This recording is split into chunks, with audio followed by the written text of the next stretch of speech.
Bem-vindo a mais um vídeo pregando a palavra do Senhor. Eu sou o comentarista Pastor Geraldo e estarei comentando o livro de Mateus, escrito pelo evangelista Mateus, intitulado O Fim dos Tempos. Mas antes de nós entrarmos nesse assunto, eu gostaria de pedir para vocês se inscrever-se em nosso canal. É só vocês clicarem em inscrever-se, clique também no sininho para vocês acessar as notificações que todas as vezes que nós colocarmos um vídeo novo aqui, vocês serão avisados em primeira mão. Também não deixe de compartilhar aos seus amigos, fazer seus comentários, deixar suas sugestões, se vocês gostaram ou se também não gostaram. Faça seus comentários, deixe as suas opiniões, porque isto é muito importante para nós. Diante desta epidemia que estamos vivendo, onde quase 3 milhões de pessoas morreram, vítima da Covid-19, o coronavírus, podemos afirmar com certeza que estamos no fim do mundo. Foi uma das profecias dita por Jesus aos seus discípulos, em Lucas capítulo 21, versículo 11. Ele disse: "E haverá em vários lugares grandes terremotos, e fomes, e pestilência. Haverá também coisas espantosas e grandes sinais no céu." Tudo isso vem se cumprindo nos nossos dias atuais. A pergunta é: será que estamos vivendo os últimos anos na Terra? Ou ainda estamos vivendo o princípio das dores?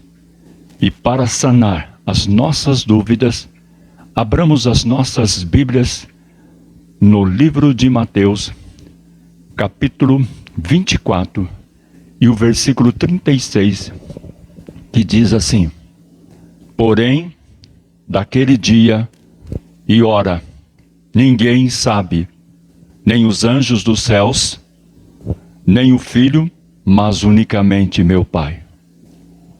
E como foi nos dias de Noé, assim será também a vinda do Filho do Homem. Porquanto, assim como nos dias anteriores ao dilúvio, comiam, bebiam, casavam e davam-se em casamento, até o dia em que Noé entrou na arca. Não o perceberam, até que veio o dilúvio e os levou a todos. Assim será também a vinda do Filho do Homem. Então, estando 2 no campo, será levado um e deixado o outro. Estando 2 moendo no moinho, será levado uma e deixada a outra. Vigiai, pois, porque não sabeis a que hora há de vir o vosso Senhor. Mas considerai isto: se o pai de família soubesse a que vigília da noite havia de vir o ladrão, vigiaria e não deixaria que fosse arrombada a sua casa. Por isso, estáis vos apercebido também, porque o Filho do Homem há de vir a hora em que não penseis." Jesus saiu do templo e, enquanto caminhava, seus discípulos aproximaram-se dele para lhe mostrar as construções do templo. "Vocês estão vendo tudo isto?" perguntou ele. Quem? Jesus. "Eu lhe garanto que não ficará aqui pedra sobre pedra, serão todas derrubadas." Jesus tinha falado sobre a destruição do templo e a destruição de Jerusalém na presença de todos os discípulos. Indo ele assentar-se no Monte das Oliveiras, de frente do templo, Pedro, Tiago e João e André lhe perguntaram em particular dos demais discípulos: "Quando acontecerá isto, Mestre? E qual será o sinal de tua volta e do fim do mundo?" Existem 3 perguntas aqui. Primeira pergunta: quando estas coisas acontecerão? Jesus adverte os seus discípulos que a destruição do templo de Jerusalém seria logo, de fato, ocorreria durante a geração deles. As palavras traduzidas como nesta geração não se refere a uma era, mas ao povo que vivia no tempo em que Jesus estava falando. A segunda pergunta dos discípulos a Jesus: quais devem ser os sinais de sua própria vinda? Jesus respondeu: tome cuidado, para que ninguém engane vocês, porque muitos vão aparecer fingindo ser eu e dizendo: eu sou o Messias. E enganarão muitas pessoas. Depois da morte, ressurreição e sua ascensão ao céu, se cumpriu o que Jesus dissera. E isto se cumpriu na igreja primitiva, nos dias dos apóstolos. E existem muitos textos em Atos, na primeira epístola de João, e mesmo na história antiga, que nos mostra esta realidade. Veja o que João falou acerca desse tema em 1 João capítulo 2, versículo 18. Ele diz assim: meus filhinhos, o fim está perto. Vocês ouvirão dizer que o inimigo de Cristo vem, pois agora muitos inimigos de Cristo já têm aparecido, e por isso sabemos que o fim está chegando. A primeira carta de João foi escrita entre os anos 85 e 90 do século I, e afirma claramente que muitos antes de Cristo estava surgindo naquele tempo, e mesmo o livro de Atos registra também algumas dessas pessoas. Veja, há pouco tempo apareceu um homem chamado Teudas, que se dizia muito importante e que com isso conseguiu reunir 400 seguidores. Mas ele foi morto e todos os seus seguidores foram espalhados e a revolta dele fracassou. Depois disso, apareceu Judas, o Galileu, na época do recenseamento. Esse também conseguiu juntar muita gente, mas foi morto e todos os seus seguidores foram espalhados. Conforme o historiador judeu Flávio Joséfo, Teudas foi um personagem que surgiu 12 anos após a morte de Jesus e congregou grande multidão para o seguir. Ele dizia que abriria o rio Jordão para que as pessoas passassem por ele em seco. Flávio Joséfo também cita que naqueles tempos surgiu uma multidão de magos e impostores que se levantavam para enganar as pessoas através de sinais e milagres, dito feito pelo poder de Deus. Em Atos capítulo 8, versículo 9 ao versículo 11, a Bíblia vai dizer que existia outra situação, que morava ali um homem chamado Simão, que desde algum tempo atrás fazia feitiçaria entre os samaritanos e os trazia, deixando muito admirados. Ele se fazia de importante e os moradores da Samaria, desde os mais importantes até os mais humildes, escutavam com muita atenção o que ele dizia. Eles afirmavam: este homem é o poder de Deus, ele é o grande poder. Eles davam atenção ao que Simão fazia, porque durante muito tempo ele os havia deixado assombrados com as suas feitiçarias. Atos capítulo 8, 9 a 11.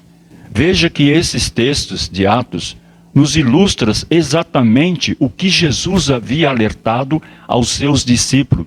O texto nos fala que Simão praticava mágica em Samaria e iludia todo o povo, enganando-os para acreditar que ele era o poder de Deus. E até os nossos dias atuais, na nossa época, muitos messias têm surgido dizendo ser Jesus Cristo. Existe no mundo muitas pessoas se passando pela reencarnação de Cristo. Mas para que o vídeo não fique muito comprido, falarei somente de uma pessoa, o mais conhecido através das mídias no Brasil. Seu nome é Álvaro Téis. Em 1979, enquanto jejuava, ele chegou à conclusão de que era Jesus Cristo renascido. Ele recebeu uma mensagem divina na forma de uma voz em sua cabeça. Nos dias que se seguiram, abandonou o nome antigo e passou a se referir como Henri Cristo. O que significa Henri? É uma sigla para uma frase em latim que significa Jesus Nazareno, Rei dos Judeus. Henri Cristo vive com 12 de seus discípulos, 3 homens e 9 mulheres, em um complexo cercado de arame farpado e cerca elétrica na cidade satélite do Gama, 35 quilômetros distante do eixo monumental de Brasília, cidade que Henri Cristo chama de Nova Jerusalém. Jesus também disse que após a sua partida surgiriam muitos falsos profetas. E isso também vem acontecendo desde a época dos apóstolos até os nossos dias atuais. A pergunta é: o que é um falso profeta? Falso profeta são pessoas que pregam o que não vem de Deus. Seus ensinamentos não são bíblicos. Eles inventam profecias, sonhos e visões. Os falsos profetas enganam outras pessoas, desviando-a de Deus e causam conflitos e confusão. Como podemos reconhecer um falso profeta? Estudando a Bíblia Sagrada. Se alguém prega algo que vai contra a Bíblia, é falso profeta. Também é importante ver se a profecia se cumpre. Se não acontecer, é porque veio da imaginação da pessoa, não de Deus. A Bíblia vai dizer em Deuteronômio 18, capítulo 20, 22, mas o profeta que ouser falar em meu nome alguma coisa que não lhe ordenei, ou que falar em nome de outros deuses, terá que ser morto. Mas talvez vocês se perguntem: como saberemos se uma mensagem não vem do Senhor? Se o que o profeta programar em nome do Senhor não acontecer, nem se cumprir, essa mensagem não vem do Senhor. Aquele profeta falou com presunção. Não tenham medo dele. Devemos evitar os falsos profetas. Seus ensinos só trazem problemas e podem enganar até os crentes. Por isso é muito importante conhecer a Bíblia e ter intimidade com Deus para distinguir entre o certo e o errado.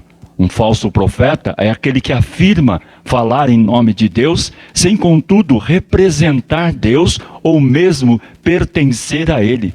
Além disso, um falso profeta propaga ensinos antagônicos às Escrituras, tomando para si uma autoridade que não lhe pertence, afirmando ser aquilo que Deus diz que ele não é. Sobre eles, Jesus disse: guardai-vos dos falsos profetas, que vêm a vós disfarçado em ovelhas, mas interiormente são lobos devoradores. Pelos seus frutos os conhecereis. Colhe-se porventura uva dos espinheiros, ou figo dos abrolhos? Assim toda árvore boa produz bons frutos, porém a árvore má produz frutos maus. Uma árvore boa não pode dar maus frutos, nem uma árvore má dar frutos bons. Toda árvore que não produz bom fruto é cortada e lançada no fogo. Portanto, pelos seus frutos os conhecereis. Já Paulo escreveu: rogo vós, irmãos, que noteis os que promovem dissensões e escândalos contra a doutrina que aprendestes. Desviai-vos deles, porque os tais não servem a Cristo, nosso Senhor, mas ao seu ventre, e com palavra suave, lisonjas, enganam os corações dos inocentes. Pedro disse: mas houve também entre o povo falsos profetas, como entre vós haverás falsos mestres, os quais introduzirão encobertamente heresia destruidoras, negando até o Senhor que os resgatou, trazendo sobre si mesmo repentina destruição. Um falso profeta relativiza as Escrituras. Para o falso profeta, a Bíblia não é a palavra de Deus.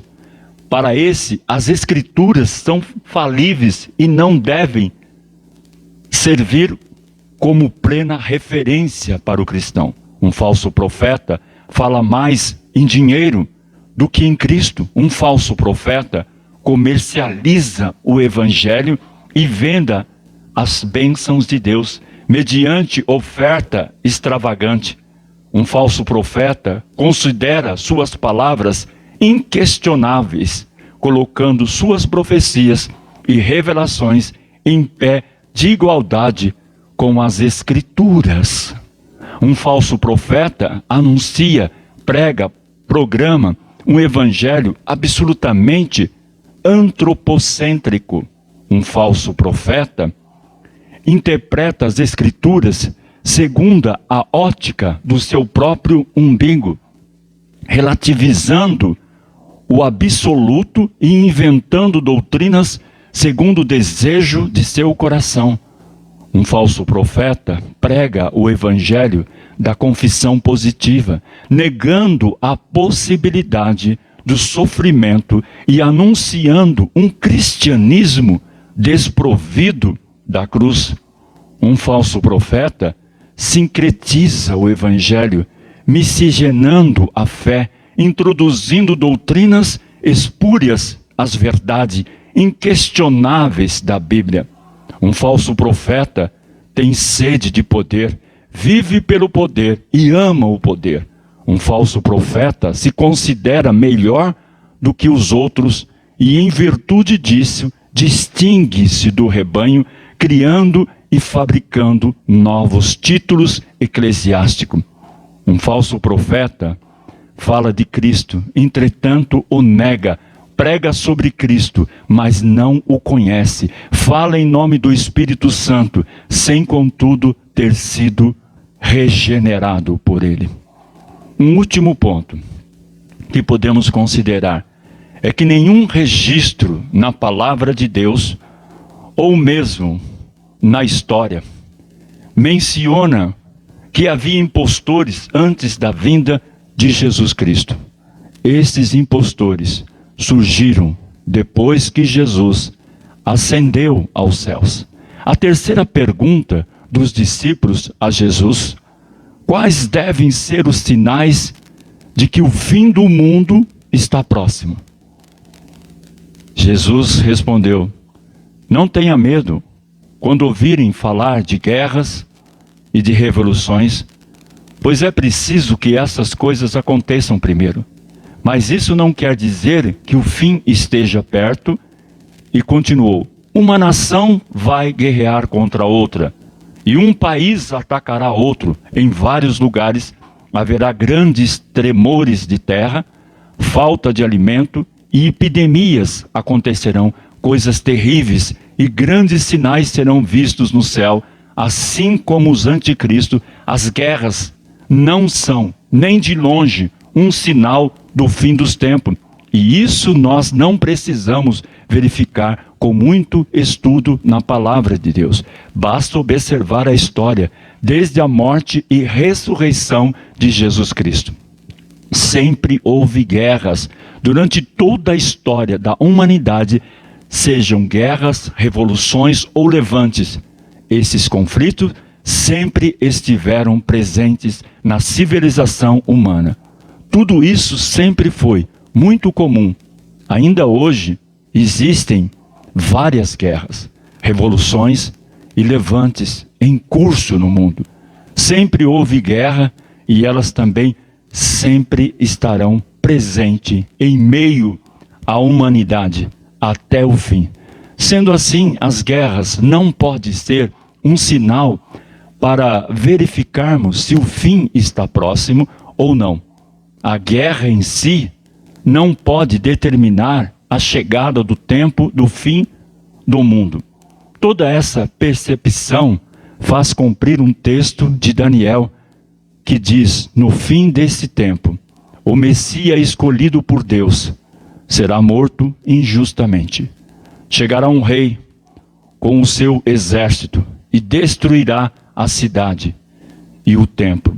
O fim virá como uma enchente, trazendo a guerra e as destruições que Deus resolveu mandar. Esse texto nos mostra duas coisas interessantes. A primeira delas é uma profecia acerca da destruição da cidade de Jerusalém e do santuário.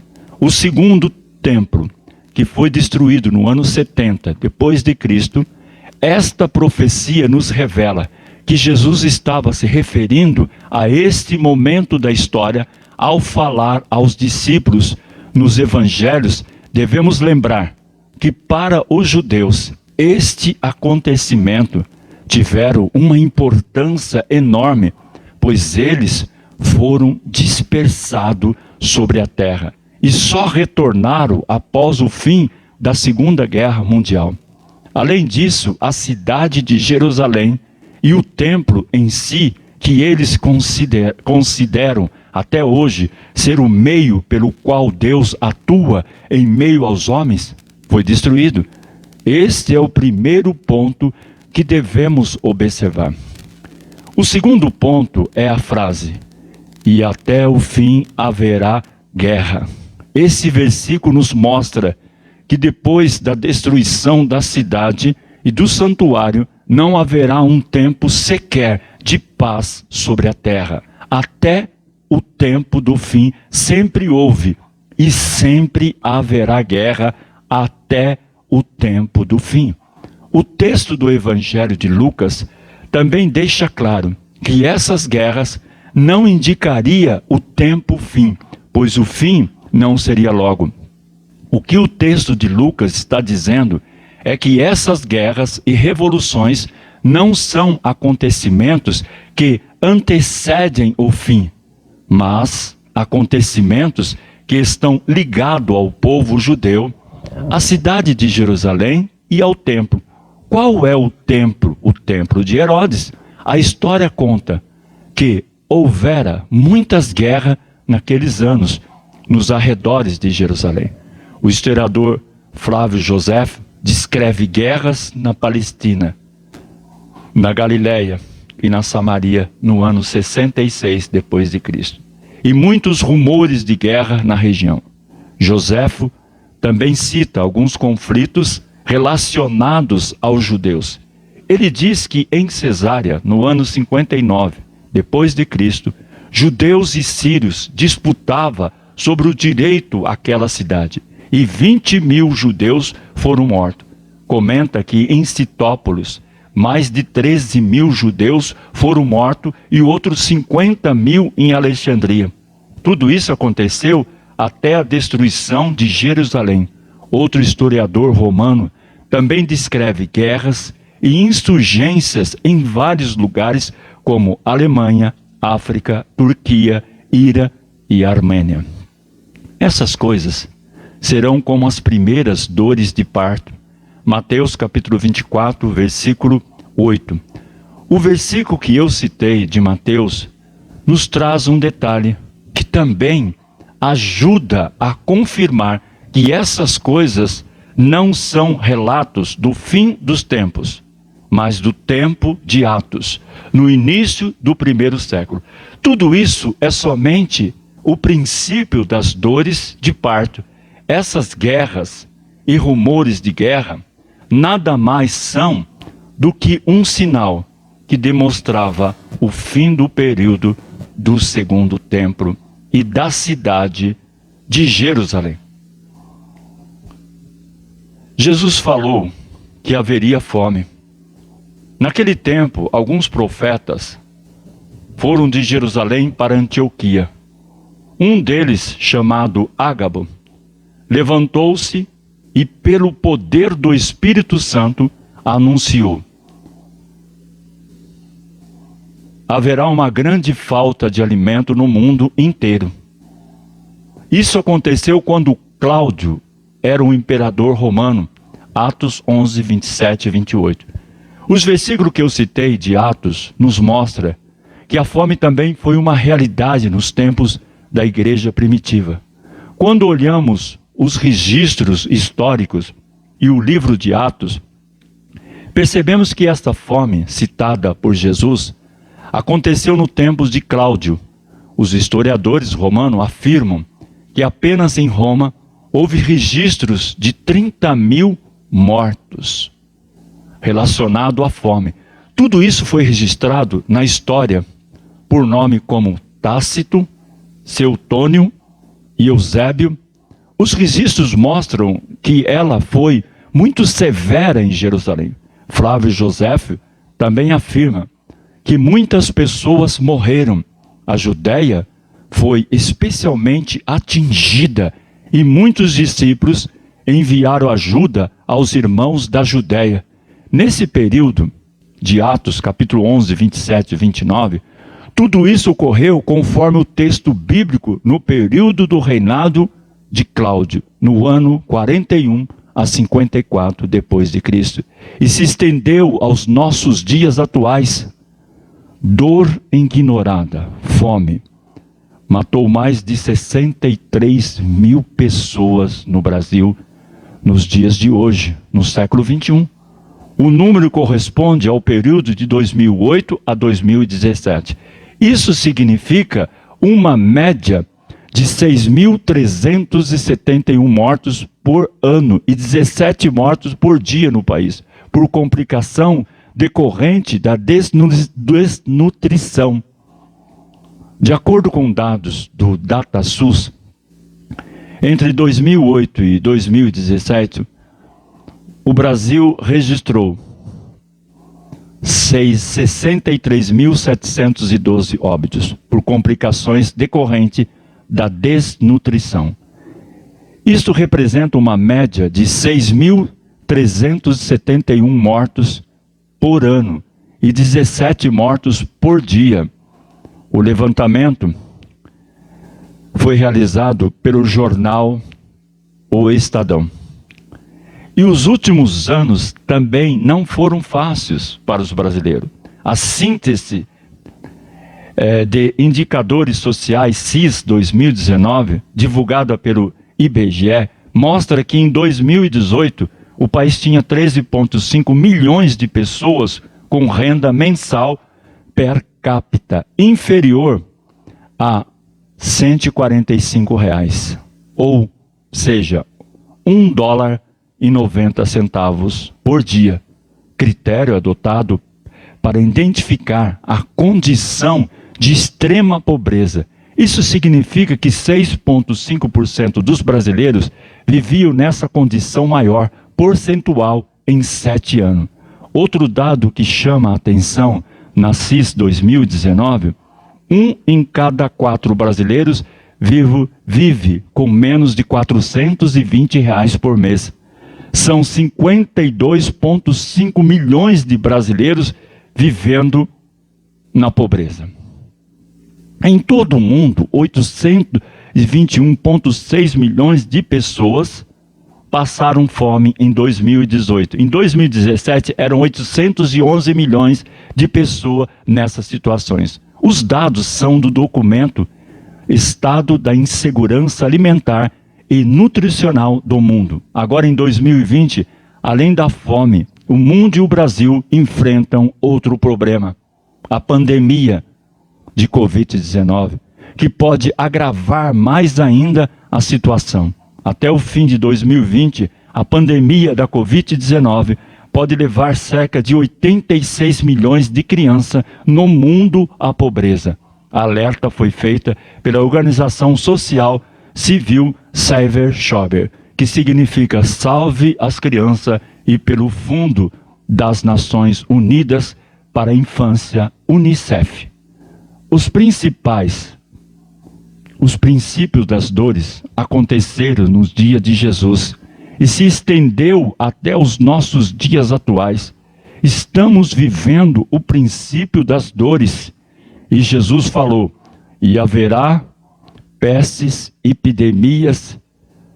Pestes e epidemias sempre existiram, até mesmo na época de Jesus e de seus apóstolos, e se estendeu até os nossos dias atuais.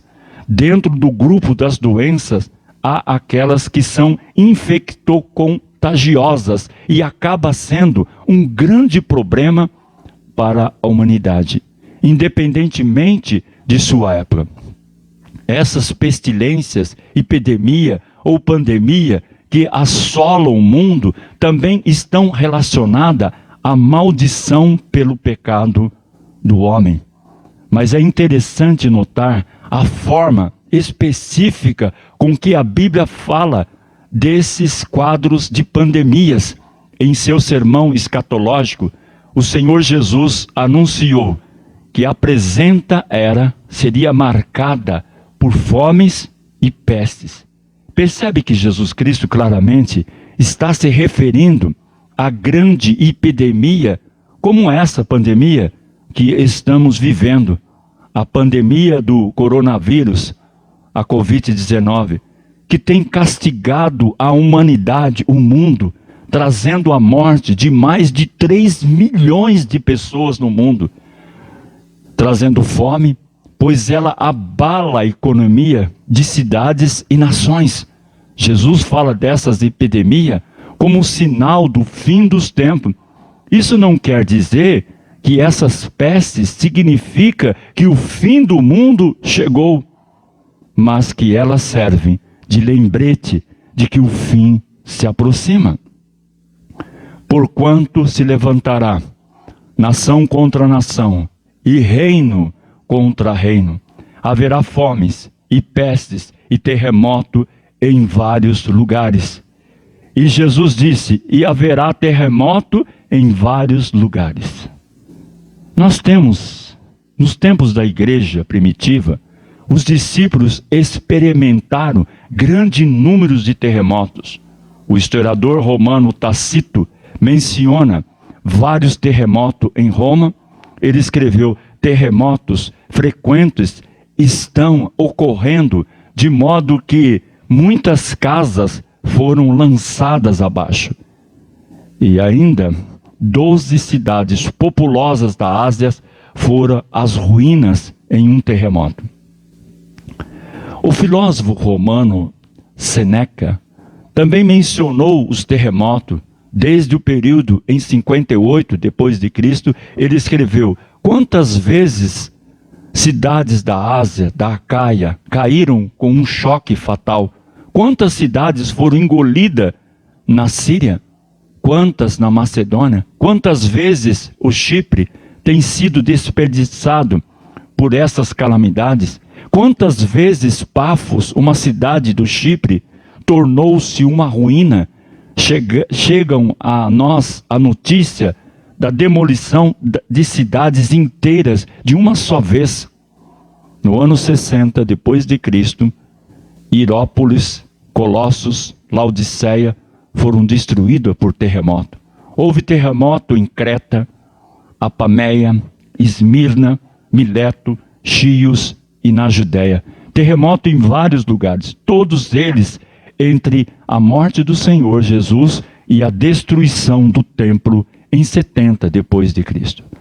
Quando falamos sobre o princípio das dores, devemos entender que esses terremotos foram um sinal no tempo dos discípulos e não devem ser entendidos como um sinal do fim dos tempos.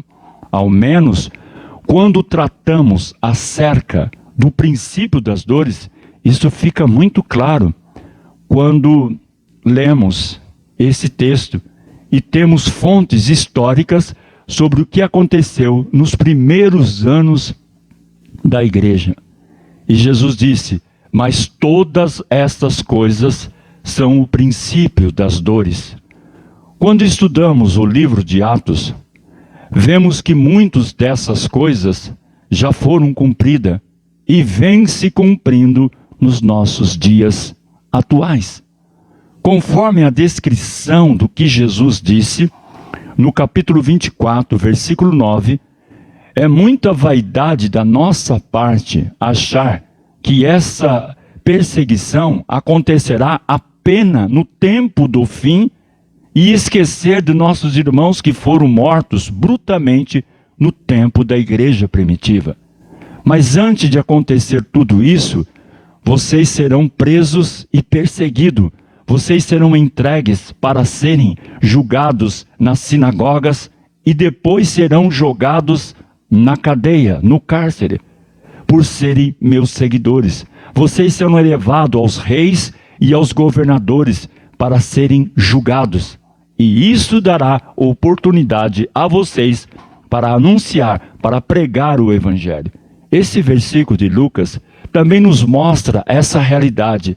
A palavra antes quer dizer que antes de todas as coisas que Jesus já havia predito, anticristo, guerras, terremoto, fomes, a perseguição já faria presente. E vemos que isto foi realidade na vida da maioria dos santos no livro de Atos.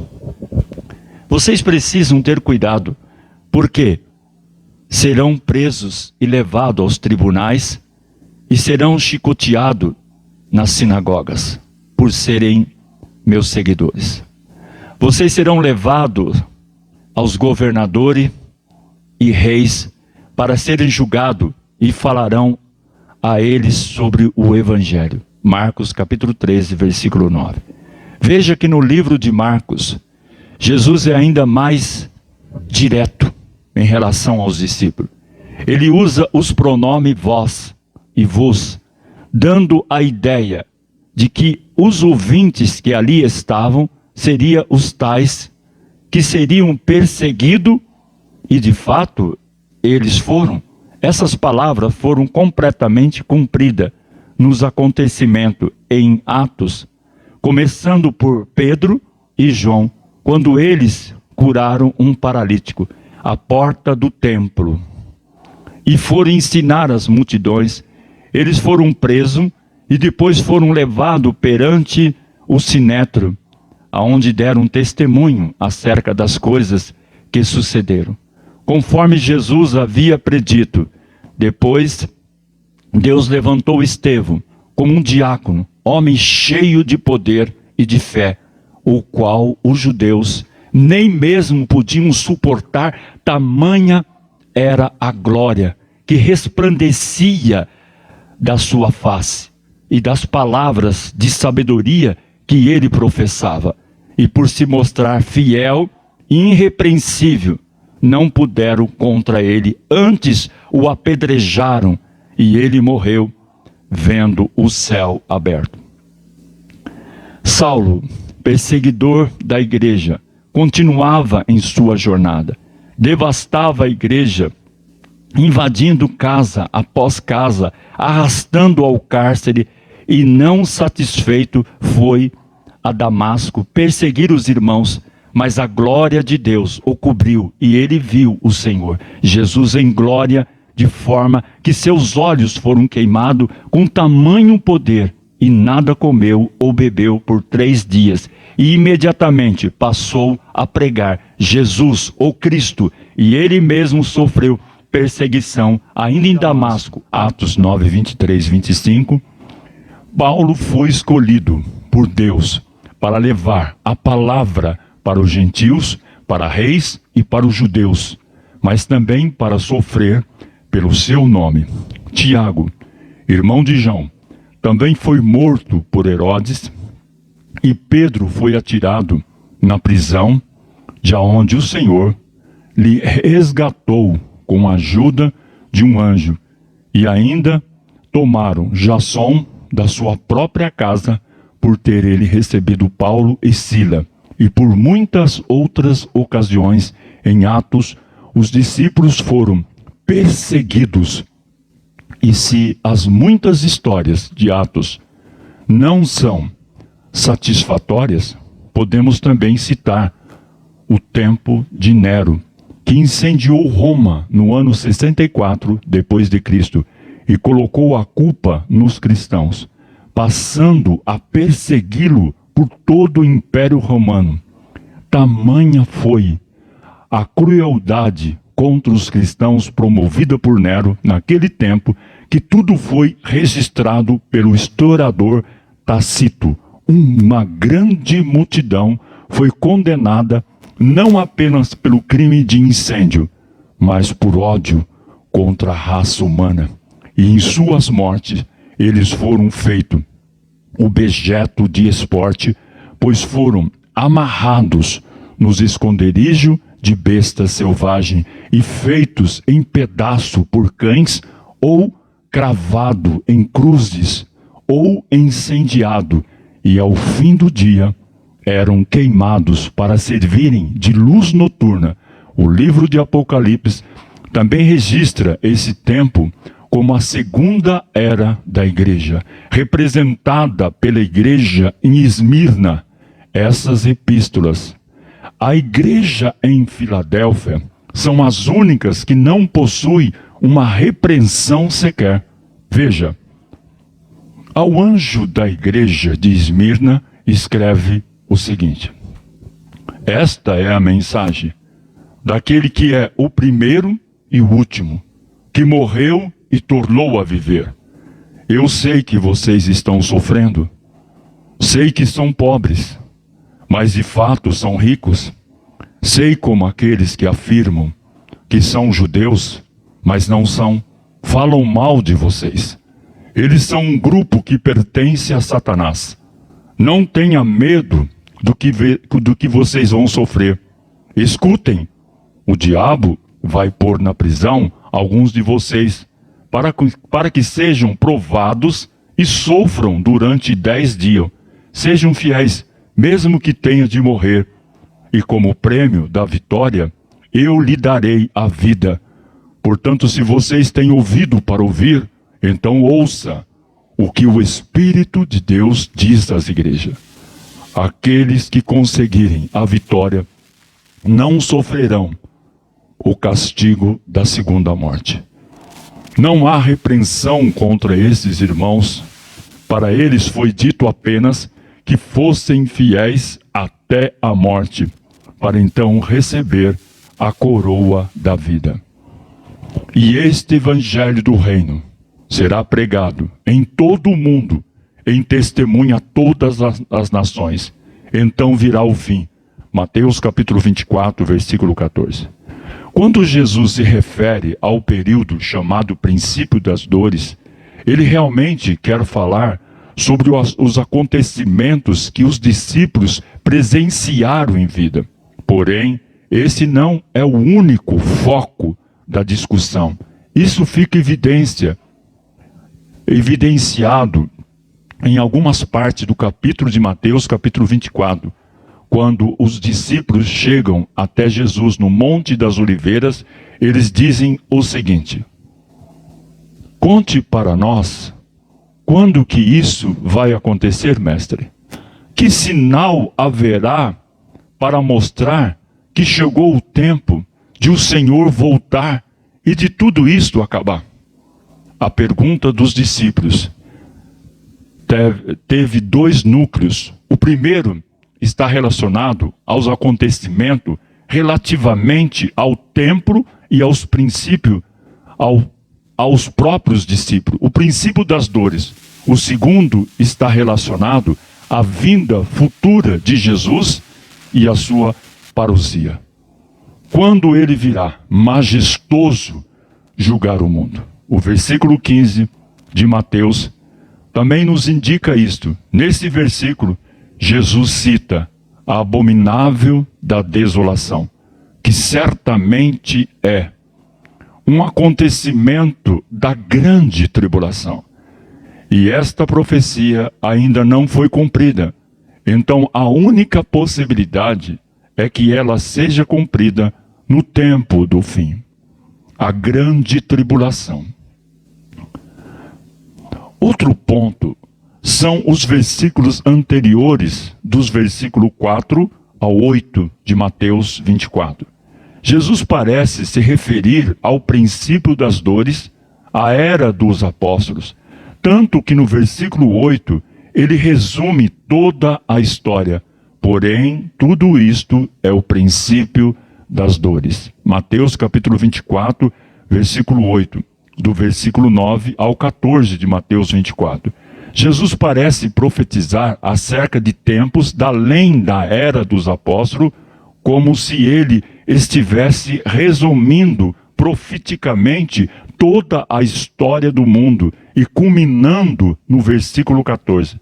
Isso também é evidenciado no versículo 9, quando ele inicia a frase com a palavra então. Esta palavra evidencia a continuidade temporal dos acontecimentos expostos anteriormente à palavra grega para nações. Aqui é etnos, o que significa que a palavra será pregada para testemunho a todas as etnias e nacionalidade até o fim, como está escrito em Mateus capítulo 24, versículo 14. E este evangelho do reino será pregado em todo o mundo como testemunho a todas as nações, então virá o fim. Nós percebemos que muitas das coisas ditas por Jesus foram direcionadas primeiramente aos seus discípulos, e que eles mesmos viveram o princípio das dores de parto da igreja em sua era. Podemos perceber que muito tempo se passou, muitos irmãos perderam a sua vida e muitos outros padeceram pelo conhecimento de Jesus. Essas dores de parto estiveram presentes durante toda a história da igreja e culminaram em nossa era, que é a última era da igreja sobre a terra. Antes de falar especificamente quais são os sinais que nos indicam a chegada do tempo do fim, temos primeiro que entender a profecia das 70 semanas de Daniel. O castigo do seu povo e da sua santa cidade vai durar 70 vezes 7, até que termine a revolta e o pecado acabe. Então o seu povo vai conseguir o perdão dos seus pecados, e a justiça eterna de Deus será feita. A visão e a profecia serão cumpridas, e o santo templo será inaugurado de novo. Daniel capítulo 9, versículo 24. O livro de Daniel nos mostra muitas revelações. Em uma delas, Daniel teve uma visão em que o anjo Gabriel foi enviado. Uma das revelações que o anjo Gabriel lhe trouxe foi a profecia das 70 semanas. Essa profecia diz que 70 semanas estariam determinadas para cumprir todas as coisas conforme eu falei no texto de Daniel, capítulo 9. Isso significa que após essas 70 semanas, tudo teria sido cumprido sobre a terra, incluindo o livro de Apocalipse. Esse período de 70 semanas é um período temporal, onde cada semana representa 7 anos. O tempo da graça, a era dos santos, não entra nessa contagem.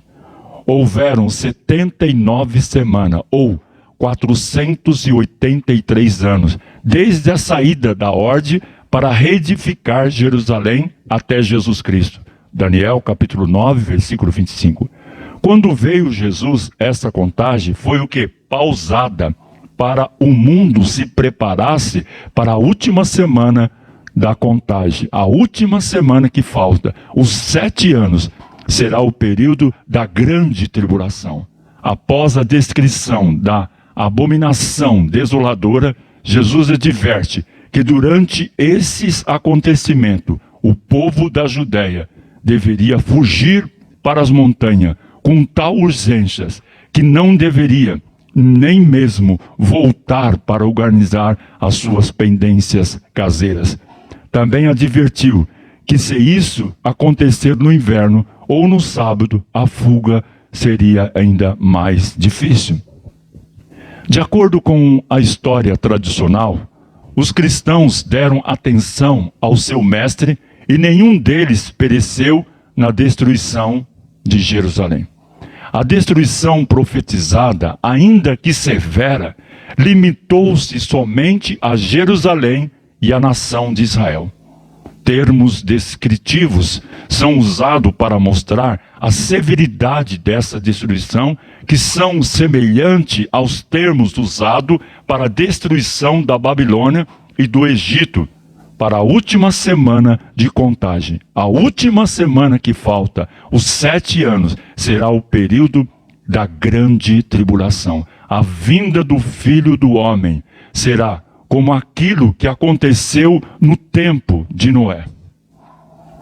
Pois antes do dilúvio, o povo comia e bebia, e os homens e as mulheres casavam, até o dia em que Noé entrou na arca, porém não sabia o que estava acontecendo, até que veio o dilúvio e levou a todos.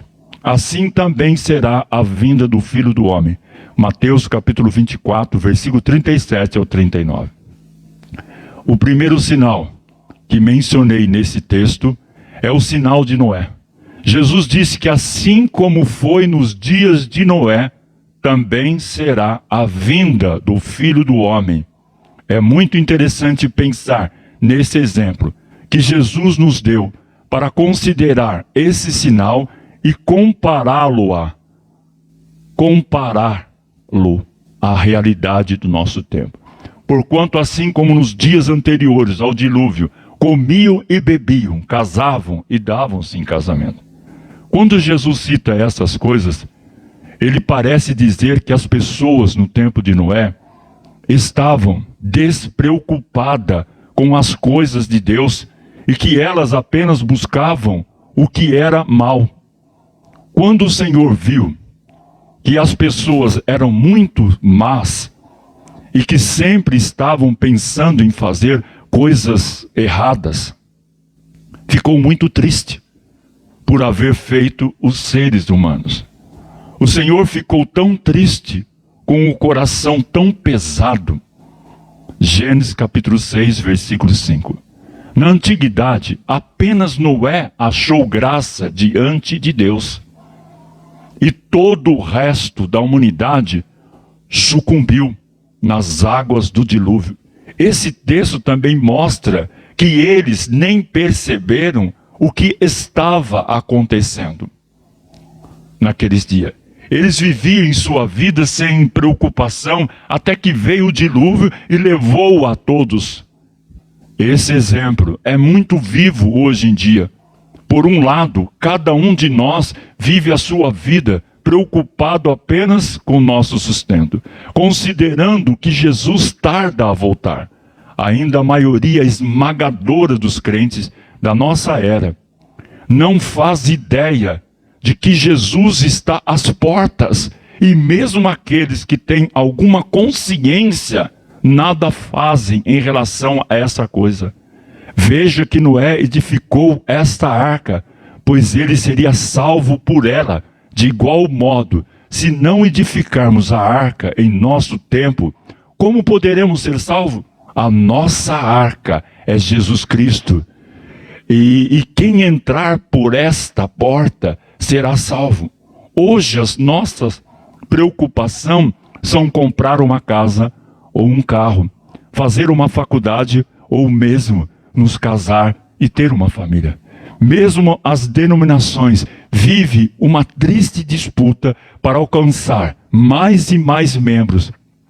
Temos nos esquecido da vida eterna e do objetivo maior do cristão, que é refletir a glória de Deus nessa terra.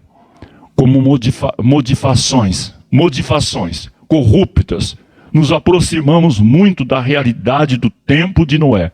A maldade tem se multiplicado e a maior parte dos homens se entregou à devassidão para cometerem todo tipo de pecado. Muito provavelmente, nós somos a geração que viverá o primeiro arrebatamento da igreja. Infelizmente, como a maioria de nós se preocupa com tudo, menos com compreender o tempo em que vivemos. Não conseguimos enxergar a urgência desse sinal, que é tão claro. O versículo de Lucas resume bem o que eu estou dizendo. E Jesus terminou dizendo: fiquem alertas, não deixe que as festas, ou as bebedeiras, ou os problemas desta vida façam de vocês ficarem tão ocupados que aquele dia pegue vocês de surpresa. Devemos caminhar com sabedoria, usando deste mundo como se não fosse dele, como de fato não somos do mundo, aguardando sempre o nosso Senhor Jesus, que não tarda. Quando lemos o texto do capítulo 6 de Gênesis, percebemos que houve um acontecimento em especial, que levou o Senhor a considerar destruir toda a carne que estava sobre a terra. Vejamos, quando as pessoas começaram a se espalhar pela terra e tiveram filhas, os filhos de Deus viram que essas mulheres eram muito bonitas, lindas. Então escolheram as quais eles quiseram e casaram com elas. Gênesis 6, 1, 2. Deus não se agradou da união dos filhos de Deus com as filhas dos filhos dos homens. Este é o único sinal descrito nesse capítulo em que Deus demonstra o motivo da sua insatisfação com a raça humana. Além da sua degradação de forma genérica, também não precisamos decifrar o que significa esses filhos de Deus do texto, mas devemos entender o sinal. E o sinal aqui é o casamento. No tempo de Noé, as uniões de casamento foram defraudadas, conforme lemos nesse texto. Fica claro no texto que a união entre os filhos de Deus e as filhas do homem era uma união que não deveria ter acontecido. Ou seja, a união santa do casamento foi o que maculada. O homem se esqueceu de um dos primeiros mandamentos de Deus que diz: por isso deixa o homem, pai e mãe, e se une à sua mulher, tornando-se os dois numa só carne. Gênesis capítulo 2, versículo 24. Este era o mandamento, e independente se os filhos de Deus são anjo ou não, vemos que essa união não era natural. Este foi o maior sinal da degradação do gênero humano nos dias de Noé. Assim como nos dias de Noé, fica muito claro, conforme as palavras de Jesus, que a geração que verá a sua volta oculta é a geração que presenciar a degradação do casamento. E se analisarmos as denominações atuais, veremos que já é comum aceitar o segundo, o terceiro ou mesmo o quarto casamento. Mas o mandamento de Deus é claro e não mudou desde o princípio do mundo. Ou seja, aquele que se une à sua mulher torna-se com ela uma só carne. Não é possível separar mesmo o corpo, assim como é impossível separar Cristo e a igreja. Veja que Moisés deu carta de divórcio, mas Deus é maior que Moisés, que permitiu essas coisas. E fundamentados na nossa consuficiência, prevaricamos o sentido do casamento em nossos dias e nós entregamos aos prazeres. Esse também é um sinal dos últimos dias. Esse rei fará com muitos povos um acordo que durará 7 anos. Mas quando passar a metade desse tempo, ele acabará com os sacrifícios de animais e as ofertas de cereais no templo. O grande terror será colocado no lugar mais alto do templo, e ali ficará até que aquele que fez isso seja destruído, conforme Deus resolveu. Daniel, capítulo 9, versículo 27. Além do sinal de Noé, existem outros sinais na palavra de Deus. O primeiro é talvez o mais importante que eu tenha percebido nos meus estudos, seja a aliança de uma semana. E isso porque, para que todo o resto seja cumprido, é necessário que haja este acordo. Imagine você, 10 poderosas nações do mundo se unem em um grande acordo de 7 anos. Acredito que este será um acontecimento que será amplamente coberto pela mídia. Será um sinal geopolítico, portanto público e notório. Quando as pessoas começarem a dizer tudo está calmo e seguro, então é que de repente a destruição cairá sobre elas. As pessoas não poderão escapar, pois será como uma mulher que está sentindo as dores de parto. 1 Tessalonicenses, capítulo 5 e o versículo 3. Este acordo entre as nações deverá gerar um período de paz, e isso que trata esse texto de Paulo, que diz aos Tessalonicenses que haverá um tempo de paz antes da consumação de todas as coisas. Nos evangelhos sempre vemos falar das guerras, mas não é citado nenhum período de paz. E por que seria isso? Acontece que existem algumas dúvidas sobre a grande tribulação. Por isso, a necessidade de entendermos a profecia das 70 semanas. Nela compreendemos que haverá um período de 7 anos em que todas as coisas serão cumpridas, inclusive esta paz, mencionada por Paulo. Alguns estudiosos consideram a grande tribulação como sendo somente o período em que as trombetas serão tocadas. Outros consideram que a grande tribulação representa a totalidade dos 7 anos descrito na profecia das 70 semanas. Mas eu irei considerar a grande tribulação como sendo o período a partir das trombetas.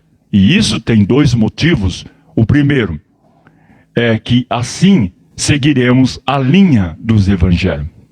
O segundo, porque mesmo na instrução de Paulo aos Tessalonicenses, ele menciona, mesmo que em parábola, essa diferença. Ele menciona as dores de parto. Esta menção refere-se ao fato de que tudo isso acontecerá somente após o arrebatamento do filho varão, conforme vemos em Apocalipse, capítulo 12. Essa menção também se refere ao 6º selo em Apocalipse 6. E logo depois, no 7º selo, se inicia as trombetas. Veja como tudo se encaixa. Voltando mais para o sinal em si, ele confirma que pode haver uma aliança política que resulte em um período de paz que se estenderá, provavelmente ao Oriente Médio e a Israel, e a Jerusalém, Israel. Desde a sua criação, após a Segunda Guerra Mundial, sempre enfrentou conflitos com os países vizinhos, principalmente com a Palestina, que não aceita o seu estabelecimento e ainda reclama os territórios de Israel. Todos esses conflitos culminaram na situação política instável que Israel vive hoje. Vemos, por exemplo, a situação da faixa de Gaza, as colinas de Golã, ou o assentamento israelense em territórios palestinos.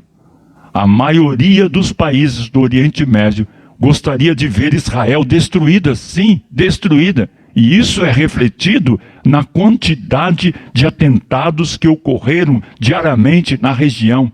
Essa situação política indica que Israel não vive em paz. É por isso que a paz de Israel é um sinal importante.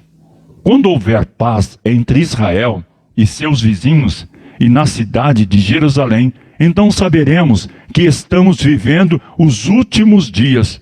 O capítulo 9 de Daniel também nos revela algo semelhante. Esse rei, ele vai fazer o quê? Esse rei fará com muitos povos um acordo que durará 7 anos. Mas quando passar metade desse tempo, ele acabará com o sacrifício de animais e as ofertas de cereais no templo. O grande terror será colocado no lugar mais alto do templo e ali ficará, até que aquele que fez isso seja destruído, conforme Deus resolveu. Daniel capítulo 9, versículo 27. Veja que Daniel nos revela que até a metade da semana, aparentemente, estará tudo bem. Os 3 anos e meio. Ele não menciona nenhum acontecimento até que o homem da iniquidade faça cessar o sacrifício diário no templo. E assim as assolações serão derramadas sobre o assolador. Muito provavelmente, esta paz será estabelecida e proporcionará o ambiente para a reconstrução do terceiro templo. O terceiro templo será construído. De acordo com este versículo de Daniel, também é certo que este período de 7 anos será marcado pela assinatura de algum acordo ou tratado internacional entre muitos países e mediado pelo anticristo, dentre eles Israel e Palestina, principalmente, mas é provável que se estenda ao Oriente Médio e à Europa. Também é certo que esta paz será estabelecida nos primeiros 3 anos e meio, mas pode ser que esta paz se espalhe na região antes disso. Não podemos nos enganar, considerando que o tempo do fim irá chegar com suas atrocidades. O discurso será de unificação mundial, paz e segurança, aceitação da luta contra a intolerância racial e da orientação sexual. Tudo isso já é tendência, principalmente na Europa e nas grandes metrópoles do mundo. Muito provavelmente, neste mesmo período, haverá a unificação das religiões, que é outro tema de grande relevância e que vem crescendo no interesse de grandes figuras como Bono, Fox e até mais recentemente o Papa Francisco. Ele, aliás, é um dos líderes religiosos mais respeitado em todo o mundo e por todos os credos, e se interessa por política e pela união das religiões. Ou seja, estamos caminhando para o ápice do pensamento, da convivência e do direito humano em relação às liberdades individuais. O mundo buscará a paz e estará no ápice da inteligência humana. Mas quando esta paz finalmente chegar, então saberemos que caminhamos para a tribulação. Um sinal prático é que nos indica o tempo que vivemos é o terceiro templo em Jerusalém. Desde os anos 70, existem planos para a construção do terceiro templo em Jerusalém. Sim, o terceiro templo. Segundo a profecia de Jesus nos evangelhos, o templo é necessário, pois haverá um acontecimento durante os 7 anos, o abominável da desolação, que falaremos em seguida. Esse acontecimento se passa no templo. Este será o terceiro templo construído em Jerusalém.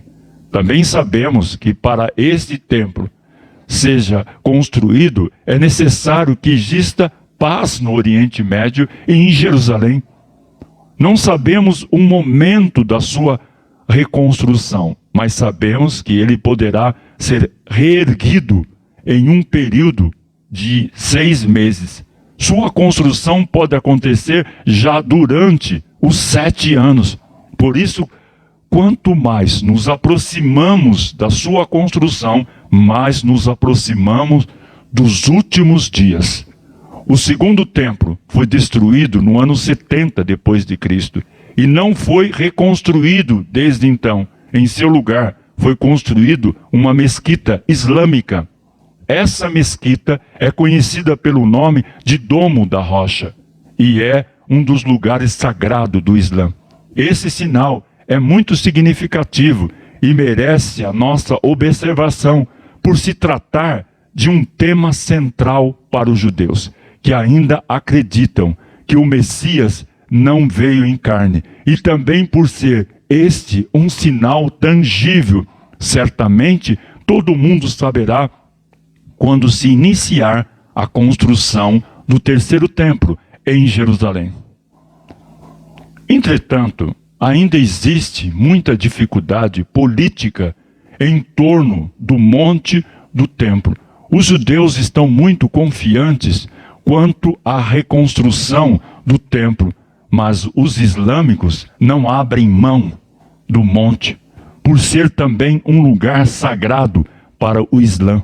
Veja aqui a necessidade de haver também um acordo religioso para que tudo isso seja solucionado. O movimento que se iniciou nos anos 70, todos os preparativos para a reconstrução do templo em Jerusalém e o movimento sionista, Instituto do Templo, Temple Institute, eles já possuem todos os utensílios descritos na Torá, inclusive vestimentas que os sacerdotes irão usar, o candelabro de ouro, maciço, e também dizem saber aonde está a Arca da Aliança. E aguardavam apenas a chegada do novilho vermelho, que também já foi encontrado. Em Números capítulo 19, 2, o Senhor dá instrução ao israelita quanto ao sacrifício de uma novilha ruiva perfeita, que seria estatuto perpétuo aos filhos de Israel. Imagine a dificuldade de se achar uma novilha ruiva, sim, uma novilha ruiva, sem mancha para esse sacrifício. O site do Instituto do Templo menciona que apenas 9 novilhos foram encontrados durante todo o período do primeiro e do segundo templo, que foram vários séculos. Sim, eles já possuem tudo para iniciar a reconstrução do templo. Isso significa que estamos muito próximos de todas essas coisas. A abominação da desolação é um dos acontecimentos mais marcantes que se passaram durante os 7 anos. Conforme eu falei em Daniel, isso acontecerá na metade da semana. Esse versículo também nos mostra que esse homem fará firme aliança com muitos por 7 anos. Como mencionei, esta aliança representará a paz entre Israel e os seus vizinhos e provavelmente será firmado por alguma figura política proveniente da Europa, do outrora território do Império Romano. Isto porque este império, que terá poder no tempo da tribulação e o resquício desse antigo Império Romano, mas o que virá a ser o abominável da desolação. O abominável da desolação é a menção do que fez o governador seulicida Antíoco Epifânio. Ele preparou um altar para Zeus sobre o altar dos holocaustos no templo de Jerusalém. E também sacrificou um porco neste altar, que é um animal impuro para os judeus. Este acontecimento ocorreu no ano de 167 a.C., ou seja, quando Jesus cita que isso aconteceria novamente, ele estava profetizando que algo parecido aconteceria no futuro. Entretanto, tudo isso apenas acontecerá se existir um templo em Jerusalém. É por isso que devemos observar os acontecimentos em Israel e observar quanto à reconstrução desse templo. Quando a reconstrução estiver em andamento, poderemos ter certeza de que não temos mais tempo. Já existirá um acordo de paz em Israel e provavelmente já estaremos vivendo os 7 anos da profecia. Na verdade, saber que os preparativos para a reconstrução do templo já estão finalizados é igualmente urgente. O que falta hoje para que esse templo seja construído é uma mera questão política que pode se desdobrar a qualquer momento. Ou seja, o acordo de paz entre Israel e os seus vizinhos pode acontecer a qualquer momento. E com ele se inicia a grande tribulação. Se atente, meus irmãos. Estamos às portas. Jesus disse: quando vocês virem a cidade de Jerusalém cercada por exército, fiquem sabendo que logo ela será destruída. O texto de Lucas nos apresenta uma visão diferenciada desse tempo. Lucas não cita a abominação da desolação. Em seu lugar, ele indica que Israel estará sitiada de exércitos. Se nós permitirmos pensar um pouco sobre esses dois acontecimentos, podemos imaginar que os invasores de Jerusalém serão os tais que profanarão o templo. Foi o que aconteceu no tempo de Antíoco Epifânio e de Judas Macabeus. Essa história vocês podem ler no livro de Macabeus, na Bíblia Católica. Antíoco invadiu Jerusalém, passou a dizimar os judeus e introduziu também a abominável da desolação, sacrificando animais impuros no altar do templo de Jerusalém. Seguindo a linha de raciocínio do texto sobre o princípio das dores, poderíamos imaginar que aqui Jesus está citando o tempo dos apóstolos, o que não estaria historicamente incorreto, visto que Jerusalém realmente foi destruída no tempo deles no ano 70 depois de Cristo. Porém, existe um versículo que faz toda a diferença nesta parte de Lucas capítulo 21, porque estes dias são de vingança para se cumprir tudo o que está escrito em Lucas capítulo 21 e 22. Os dias de cumprimento de todas as coisas são os 7 anos da profecia de Daniel e não o tempo dos apóstolos. Outro aspecto é que Jesus cita que este é o tempo em que haverá grande aflição na terra. Esse período só pode se tratar da grande tribulação que, como vimos, se desenrolará depois do período de paz. Assim, quando Jesus começar a falar que Jerusalém estará rodeada de exército, ele está se referindo ao tempo do fim. Especialmente, haverá guerras contra Jerusalém nos últimos 3 anos e meio, ou seja, no meio desta última semana, conforme vimos na profecia das 70 semanas de Daniel.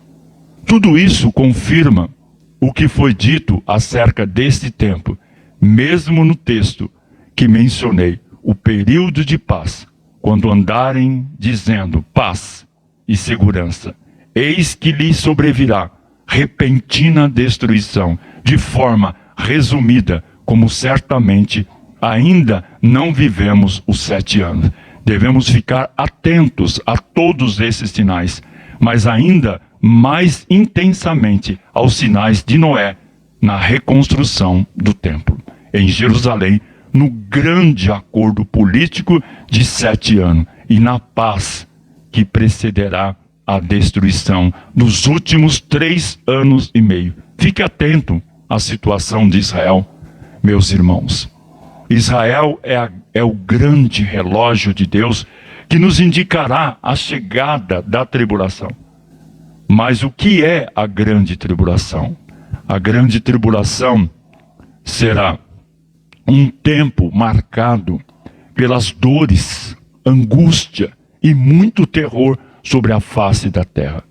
Será tempos terríveis de aflição, sem precedência de alcance mundial, e terá um tempo de 7 anos. O anticristo se manifestará pessoalmente nesse período. Ele surgirá de uma política turbulenta e globalizada e de falsa religião. Esse líder mundial incorporará o poder e crueldade dos grandes impérios do passado. Segundo as profecias bíblicas, ele se manifestará no dia seguinte, após o arrebatamento da igreja. Nesse período, a igreja já estará ausente na terra, pois será arrebatada por Cristo. Mas aqueles que não forem arrebatados sofrerão na mão do anticristo e sofrerão as pragas preditas que Deus enviará sobre a terra. Esse texto é a chave que o crente precisa para entender o tempo em que vive e se alertar sobre todas as coisas que estão acontecendo à sua volta. A maioria dos cristãos não se dá conta dessas coisas e vive a sua vida desregradamente em muitos prazeres. Não é bom que seja assim. Vivemos no limiar da história na terra. Tenho por mim que esta geração verá muito em breve vinda oculta de Jesus. Aos irmãos que estão assistindo este vídeo, dou uma sugestão: arrependam-se enquanto há tempo. Volte-se para o Senhor enquanto podemos encontrá-lo. Busque-o enquanto está perto. O Senhor é bondoso e perdoa os nossos pecados. Volte-se a Ele enquanto pode. A igreja está morta em doutrinas e festas e não consegue perceber o grande perigo que está por vir. É uma lástima que a maioria dos pastores nem mesmo cita essas coisas em seus cultos. Esse tema deveria ser o foco central da nossa discussão, visto que vivemos exatamente esses dias. Mas todos nós, de acordo com a nossa justiça, seremos julgados pelos nossos atos. E os que forem sábios, pois resplandecerão como um fulgor do firmamento. E os que a muitos conduziram à justiça, como as estrelas, sempre eternamente. Os insensatos e os faltos de juízos serão salvos, todavia, como pelo fogo, e sofrerão o dano da sua corrupção. Acautelai-vos por vós mesmo, para que nunca vos suceda que o vosso coração fique sobrecarregado com as consequências das orgias, da embriaguez e da preocupação deste mundo. E para que aquele dia não venha sobre vós repentinamente com um laço. Lucas 21:34. Vigiai, pois, em todo o tempo, orando, para que possais escapar de todas essas coisas que têm de suceder e estar em pé na presença do Filho do Homem. Lucas capítulo 21, versículo 36. Deixe as suas opiniões nos comentários. E que Deus abençoe vocês e as suas famílias. E até o próximo vídeo. E fiquem na santa paz de nosso Senhor e Salvador Jesus Cristo.